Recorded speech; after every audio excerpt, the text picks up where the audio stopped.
दोस्तों एक बार एक आदमी की 16.2 मिलियन डॉलर्स की लॉटरी लगती है। मतलब इंडियन रुपीस के हिसाब से लगभग 120 करोड़ रुपयों की। और ये भी आज से काफी साल पहले की बात है, 1988 की। वो टाइम पे 1 करोड़ की भी बहुत ज्यादा वैल्यू होती थी। तो आप लोग मुझे बताओ कि ये आदमी ने अपनी लाइफ में कितने मजे किए होंगे और क्या क्या अचीव किया होगा।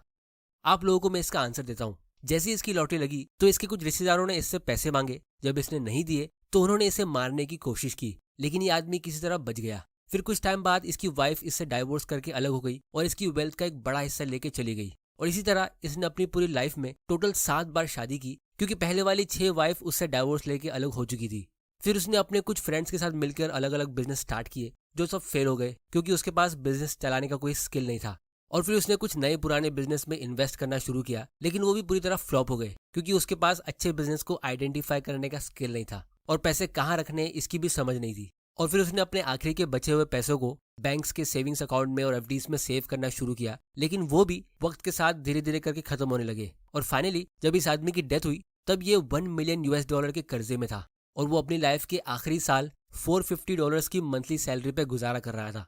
अब जो सेम मैं इसलिए बोल रहा हूँ क्योंकि एक अच्छी और बुरी लाइफ का फाउंडेशन आप हमेशा अपनी 20s यानी यंग एज में ही बिल्ड करते हो। आप अपनी 20s में जिन टॉपिक्स में इंटरेस्ट लेते हो तो आप फ्यूचर में उसी टॉपिक्स को ज्यादा एक्सप्लोर करते हो और फिर आपकी लाइफ उसी डायरेक्शन में जाती है। क्योंकि अगर आपको अभी अपनी 20s में ये नहीं पता कि आप अपना 10,000 रुपये कहाँ इन्वेस्ट करोगे तो फ्यूचर में लाखों रुपए कमाने के बाद भी आप उसे सही तरह से मैनेज नहीं कर पाओगे और ज्यादा पैसा आ जाने से आप शायद और ज्यादा कंफ्यूज हो जाओगे।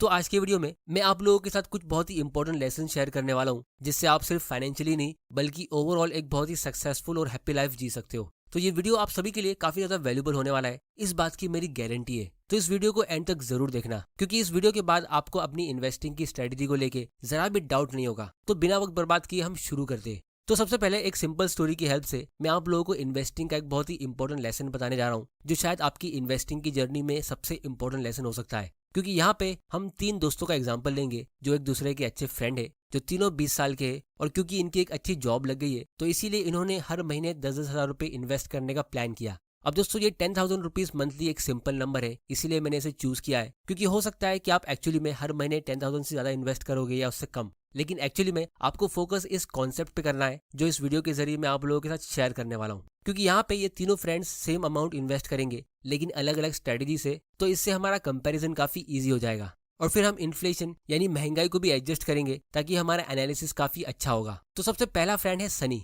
ये एक टिपिकल मिडिल क्लास फैमिली से आता है, जहाँ स्टॉक मार्केट में इन्वेस्ट करना रिस्की माना जाता है। तो एक तरफ इसके डैडी इसे एफडी में इन्वेस्ट करने को कहते हैं और दूसरी तरफ इसकी मम्मी इसे गोल्ड में इन्वेस्ट करने को एडवाइस करती है। ये अपने 10,000 रुपीज को 2 हिस्सों में डिवाइड करता है। 5,000 रुपये ये हर महीने एफडी में इन्वेस्ट करता है, जहाँ इसे 7% का इंटरेस्ट मिलता है, और बाकी 5,000 ये गोल्ड में इन्वेस्ट करता है। फिर दूसरा फ्रेंड है मोंटी। अब मोंटी एक मॉडर्न फैमिली से आता है, जहां उसे पूरी फ्रीडम मिलती है कि वो अपने पैसे कहाँ इन्वेस्ट करना चाहता है। तो वो बहुत सारे यूट्यूब वीडियोस देखता है और फिर फाइनेंशियल एक्सपर्ट से बात करता है, और फिर फाइनली उसे एक स्ट्रेटजी बहुत ही इंटरेस्टिंग लगती है, जहां आप 50% इक्विटी और 50% डेट में इन्वेस्ट करते हो। मतलब ये 5,000 रुपीज एक डेट फंड में लगाता है, जहां इसे 7% का फिक्स्ड इंटरेस्ट मिलता है, और बाकी 5,000 रुपये ये एक म्यूचुअल फंड में हर महीने इन्वेस्ट करता है SIP के जरिए। और फाइनली तीसरा फ्रेंड है रॉकी। अब रॉकी ने इन्वेस्टिंग और वेल्थ क्रिएशन में काफी ज्यादा इंटरेस्ट लिया, क्योंकि उसे जल्दी फाइनेंशियल फ्रीडम अचीव करना था और उसे एक्चुअली में अमीर बनना था। उसको बिल्कुल भी अपने बच्चों पर डिपेंडेंट नहीं होना था। इसीलिए उसने कुछ अमीर लोगों की बायोग्राफीज रीड करना शुरू की, और साथ ही साथ सबसे इंपॉर्टेंट, उसने वॉरेन बफी की लाइफ को रीड किया कि उनके पास इतनी वेल्थ आई कहाँ से। और तब उसे पावर ऑफ कंपाउंडिंग के बारे में पता चला कि ये रियल लाइफ में कहाँ अप्लाई होता है। हम स्कूल में मैथ्स के सब्जेक्ट में कंपाउंडिंग के बहुत ही डिफिकल्ट क्वेश्चन सॉल्व तो कर लेते, लेकिन कभी ये नहीं सोचते कि वो रियल लाइफ में कहाँ यूज होते। लेकिन रॉकी को कंपाउंडिंग के बारे में पता चल गया था, और उसको ये भी पता चला कि बड़े बड़े सक्सेसफुल इन्वेस्टर्स की स्ट्रेटेजी क्या है, मतलब वो खुद कैसे इन्वेस्ट करते जिससे वो इतने अमीर बनते।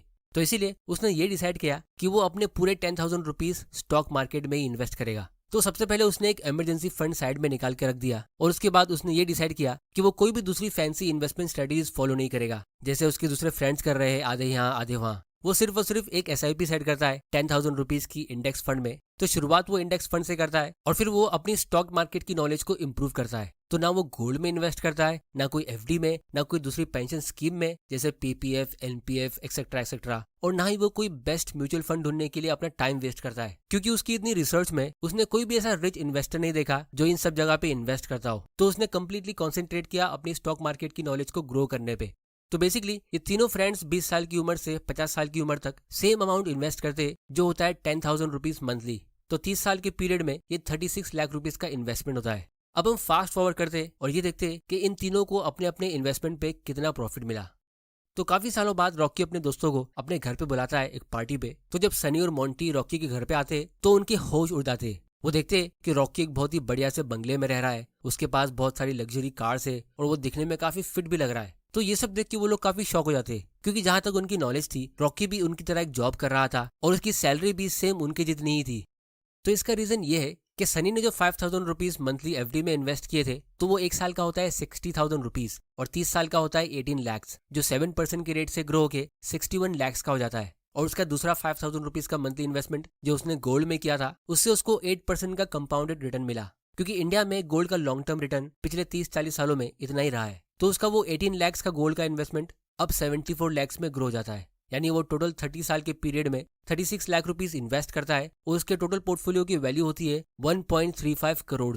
लेकिन इसमें प्रॉब्लम यह है कि इन्फ्लेशन नाम की एक चीज होती है जिसकी वजह से पैसों की वैल्यू कम होती रहती है। अब यहाँ पे हम 7.5% का इन्फ्लेशन पकड़ रहे हैं, क्योंकि हिस्टोरिकली इंडिया का इन्फ्लेशन इतना ही रहा है। तो इस हिसाब से अगर हम उसके इन्वेस्टमेंट्स को 7.5% के इन्फ्लेशन से एडजस्ट करें तो उसके 1.35 करोड़ की वैल्यू आज के हिसाब से होती है ऑलमोस्ट 36 लाख, जिसका मतलब यह है कि उसका इन्वेस्टमेंट एक्चुअली में ग्रो हुआ ही नहीं। ये 36 लाख उतना ही अमाउंट है जितना उसने अपनी पूरी लाइफ में अपने साइड से सेव किया, क्योंकि इन्फ्लेशन उसी रेट से बढ़ा जितने रेट से एफडी और गोल्ड ने उसको रिटर्न दिया।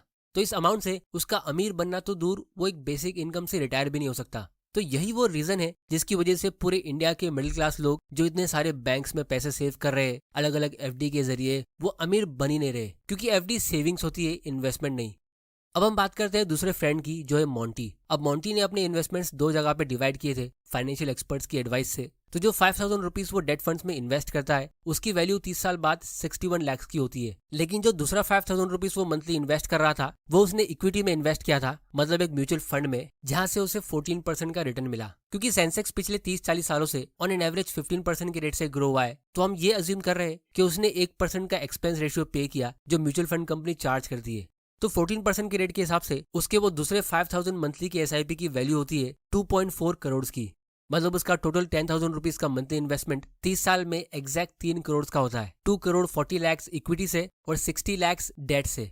अब अगर हम इसे इन्फ्लेशन से एडजस्ट करें तो इस 3 करोड़ की वैल्यू आज के हिसाब से ऑलमोस्ट 2 करोड़ की होती है, जो एक हिसाब से बुरा नहीं है, क्योंकि आज की तारीख में भी 2 करोड़ एक अच्छा अमाउंट है। लेकिन दोस्तों, अगर मोंटी ने किसी म्यूचुअल फंड के बदले इंडेक्स फंड में इन्वेस्ट किया होता जहां उसकी एक्सपेंस रेशियो कम होती, तो उसको 14 के बदले शायद 15% रिटर्न मिलता, मतलब सिर्फ 1% ज्यादा। तो सिर्फ उस 1% एक्स्ट्रा रिटर्न से 5,000 रुपए की मंथली एसआईपी से उसका इक्विटी पोर्टफोलियो 2.4 करोड़ के बदले 3 करोड़ रुपीज का होता, जो एग्जैक्टली 60 लाख का डिफरेंस होता है। अब अगर आप नोटिस करोगे तो जितना रिटर्न उसको पूरे 7% के एफडी से मिला, यानी 60 लाख, उतना प्रॉफिट सिर्फ 1% के डिफरेंस की वजह से वो म्यूचुअल फंड कंपनी अपना प्रॉफिट ले गई, वो भी बिना कोई इन्वेस्टमेंट किए दूसरों के पैसों से।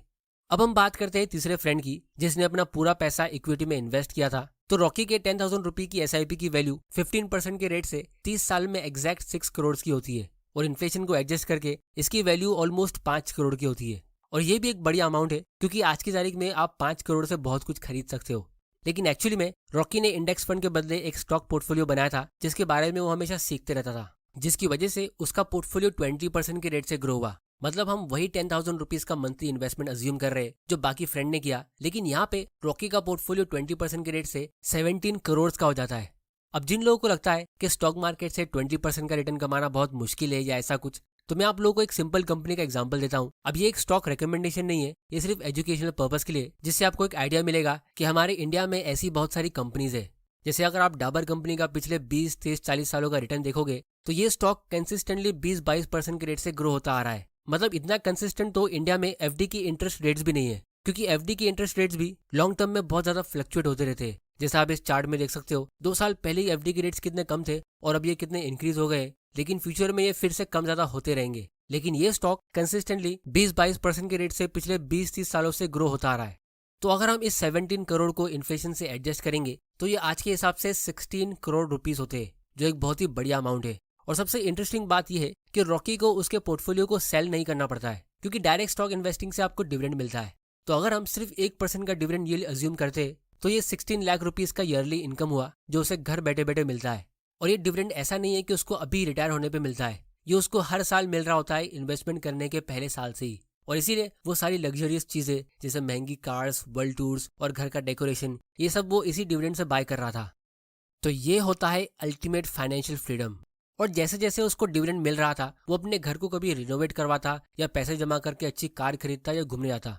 तो अब सबसे इंपॉर्टेंट लेसन इस वीडियो का ये है कि अगर हम एनालाइज करें कि रॉकी और उसके फ्रेंड्स की वेल्थ में और उनके स्टैंडर्ड ऑफ लिविंग में जो इतना फर्क आया है उसका मेन रीजन क्या है, तो अल्टीमेटली अगर आप इस वीडियो में ध्यान दे रहे हो तो आप नोटिस करोगे कि सबसे इंपॉर्टेंट इन्वेस्टमेंट जो हमारी लाइफ का होता है तो वो एजुकेशन होता है। वो 2-4 हजार रुपए की बुक्स जो रॉकी ने पढ़ी थी वॉरेन बफेट और सक्सेसफुल इन्वेस्टर्स की, या शायद उसने स्टॉक मार्केट के कुछ कोर्सेज को अटेंड किए होंगे, उसी की वजह से उसको सबसे ज्यादा प्रॉफिट मिला है। क्योंकि 14-15% का रिटर्न लोगों को इंडेक्स और म्यूचुअल फंड से यूं ही मिल जाता है, लेकिन 20% के लिए आपको एक स्टॉक पोर्टफोलियो बनाना पड़ता है। तो इसी 5-6% के डिफरेंस को आप देख सकते हो, ये लॉन्ग टर्म में करोड़ों का होता है, हमारे केस में 11 करोड़ का, जो धीरे धीरे करके टाइम के साथ और भी ज्यादा होता रहेगा। क्योंकि फिर बाद में जब भी रॉकी के दोस्त उसके घर में विजिट करते तो वो देखते कि कभी वो एक बड़े घर में अपग्रेड कर रहा है, या कभी बहुत ही बढ़िया सा इंटीरियर डेकोरेशन करवा रहा है, या वो एक और कार खरीद रहा है, जबकि वो तो काफी सालों से काम भी नहीं कर रहा है। और दूसरी तरफ सनी अपने वही घर में, जिसमें उसने सालों से पेंट भी नहीं करवाया है, क्योंकि वो एक बहुत ही टाइट बजट में रहता है और उसके महीने के खर्चे बराबर से निकलते नहीं है, तो वो घर के रिनोवेशन के बारे में कैसे सोच सकता है। तो इसीलिए जिस तरह मैंने इस वीडियो में कहा था कि अगर आप लेट इन्वेस्टमेंट करना शुरू करते हो, जैसे 20 साल के बदले 30 साल की एज में, तो उससे आपको लॉन्ग टर्म में जितना नुकसान होगा आप सोच भी नहीं सकते। तो उसी तरह अगर आप कोई इंपॉर्टेंट एजुकेशन जैसे कंपाउंडिंग का पावर कैसे काम करता है, या कैसे आप स्टॉक मार्केट से बहुत ही सिंपल तरीके से वेल्थ बिल्ड कर सकते हो, ये चीजें आपको अपनी लाइफ में बहुत ही लेट पता चलती है, तो इससे भी आपको फ्यूचर में करोड़ों का नुकसान हो जाएगा जो आपको पता भी नहीं चलेगा। तो इसीलिए investment in education page the highest dividend. क्योंकि स्टॉक मार्केट से तो हमें 1-2% का डिविडेंड मिलता है और रिटर्न भी सिर्फ 15 से 20% का मिलता है, लेकिन सही तरीके से खुद पे इन्वेस्ट करने से आपको उस छोटे से अमाउंट से लाखों करोड़ों का रिटर्न मिल सकता है।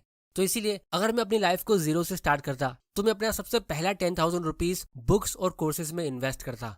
आने वाले वीडियोस में हम काफी डिटेल में कवर करेंगे कि आप कौन सी बुक्स पहले शुरू कर सकते हो, यानी टॉप 5 और टॉप 10 इन्वेस्टिंग की बुक्स। क्योंकि दोस्तों अमीर लोगों का एक सीक्रेट है जो काफी ओपन है, लेकिन कोई इस पे इतना गौर नहीं करता है, वो ये है कि वो अपने टाइम और पैसे को कहाँ इन्वेस्ट करते हैं। कोई भी रिच इन्वेस्टर ये सब फैंसी पॉलिसीज को जैसे ULIP, retirement plans, NPF, PPF, gold या एफडी को ना समझने की कोशिश करते हैं और ना ही इसमें इन्वेस्ट करते हैं। ये जितनी भी स्कीम्स जो फाइनेंशियल इंडस्ट्री के लोग हमें सेल करते हैं, ये सब मिडिल क्लास लोगों को हमेशा मिडिल क्लास रखने के लिए बनाए जाते हैं। क्योंकि इन सारी स्कीम्स से आपको घुमा फिरा के 8-10% से ज्यादा रिटर्न मिलता नहीं है। अगर आपको एक्चुअली में अमीर बनना है तो या तो आप बिजनेस स्टार्ट करने में अपना पूरा फोकस डालो, या फिर आप कोई एग्जिस्टिंग बिजनेस में जैसे अच्छे स्टॉक्स में इन्वेस्ट करने पे अपना पूरा फोकस डालो। ये फॉर्मूला वेल्थ क्रिएट करने का काफी सिंपल है।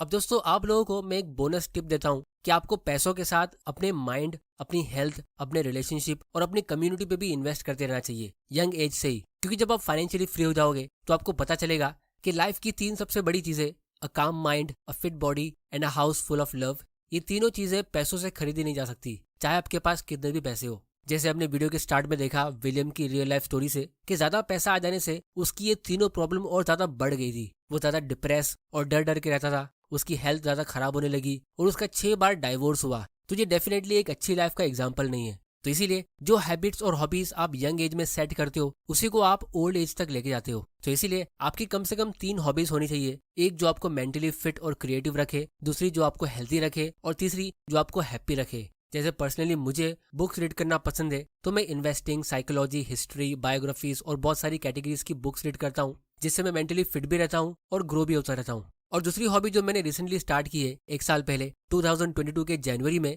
वो जिम और कैलिस्थेनिक्स है, जिससे मैं हेल्दी रहता हूँ। और तीसरी हॉबी ये यूट्यूब पे वीडियोस बना के अपनी नॉलेज शेयर करना है, जिससे मुझे हैप्पीनेस मिलती है। और एक तरह से मैं अपनी कंट्री के लोगों पे इन्वेस्ट करता हूँ, जिससे मुझे आप लोगों का प्यार मिलता है। अब दोस्तों इसके और भी बहुत सारे बेनिफिट है, लेकिन एक ये भी है कि आपकी ज्यादा वेल्थ से लोग आपको नुकसान पहुंचाने के बदले आपकी सक्सेस के लिए दुआएं करेंगे कि आप और ज्यादा सक्सेस अचीव करो। तो ये सारी चीजें आपको अभी से अपने 20s से ही करना है, क्योंकि इन सब में कंपाउंडिंग का मैजिक काम करता है। तो दोस्तों फाइनली मैं सिर्फ इतना ही कहूंगा कि आप फाइनेंशियल फ्रीडम तो अचीव कर लोगे, इसमें कोई डाउट नहीं है। क्योंकि आप इस चैनल के वीडियोस देखते हो, आपने वीडियो एंड तक देखा है, यही इस बात का प्रूफ है कि आप इस सब्जेक्ट को लेकर इंटरेस्टेड हो और शायद ये पर्सनल फाइनेंस और इन्वेस्टिंग आपकी एक हॉबी है। वरना मेजॉरिटी लोग यानी 99% से भी ज्यादा लोगों से आप पूछोगे कि उनकी हॉबीज क्या है, तो वो कहेंगे कि उनकी हॉबीज है म्यूजिक सुनना, इंस्टा पे स्क्रॉल करना, नेटफ्लिक्स के सीरियल्स देखना, ये उनकी हॉबीज होती है। और फिर वो सोचते हैं कि उनकी लाइफ में इतनी प्रॉब्लम्स क्यों है। और अगर वैसे लोगों की करोड़ों की लॉटरी भी लग जाएगी और वो पूरी दुनिया भर में घूम भी लेंगे तो भी वो कुछ सालों में वापस पुअर और अनहैप्पी हो जाएंगे। जैसे वीडियो के स्टार्ट में हमने विलियम की स्टोरी में देखा, क्योंकि वो तो 50 साल पुरानी बात थी जब सोशल मीडिया नहीं था, लेकिन अब फ्यूचर में ये चीजें और भी ज्यादा एक्सट्रीम होगी। यंग गर्ल्स ज्यादा से ज्यादा मेकअप करेगी अपने आप को अच्छा फील कराने के लिए, और यंग लड़के फाइनेंशियली पुअर होने के बावजूद भी अमीर दिखने की कोशिश करेंगे। तो पूरी दुनिया सिर्फ अच्छा फील होने के लिए कोशिश करती रहेंगी, एक्चुअली में अच्छा बनने के लिए नहीं। और ये ट्रेंड और भी ज्यादा एक्सट्रीम होता जाएगा। लेकिन जो लोग अपने आप को एजुकेट करते रहेंगे और एक्चुअली में अच्छा बनने की कोशिश करेंगे तो बहुत ही जल्द फाइनेंशियल फ्रीडम भी अचीव कर लेंगे और एक बहुत ही कंफर्टेबल और हैप्पीनेस वाली लाइफ जिएंगे। तो दोस्तों, आज की वीडियो में इतना ही। उम्मीद करता हूँ आपको इस वीडियो से कुछ ना कुछ सीखने जरूर मिला होगा। आप लोग मुझे नीचे कमेंट करके बताओ कि आपकी वो 3 हॉबीज कौन सी है जिससे आप पीसफुल, फिट और हैप्पी रहते हो। और ये भी बताओ कि मैं कौन सी टॉपिक पे अपना अगला वीडियो बनाऊं। अगर आपको इस वीडियो से वैल्यू मिली है तो चैनल को सब्सक्राइब जरूर करना और बेल आइकन प्रेस कर देना ताकि आपसे कोई ऐसे वैल्यूबल वीडियोस मिस ना हो जाए। और इस वीडियो को शेयर करो अपने फ्रेंड्स और रिलेटिव्स के साथ जिनके साथ आप ग्रो होना चाहते हो। वीडियो पसंद आया तो इसे लाइक करो, नहीं पसंद आया तो डिसलाइक करो। आपका वैल्यूबल टाइम देने के लिए thank you and good bye.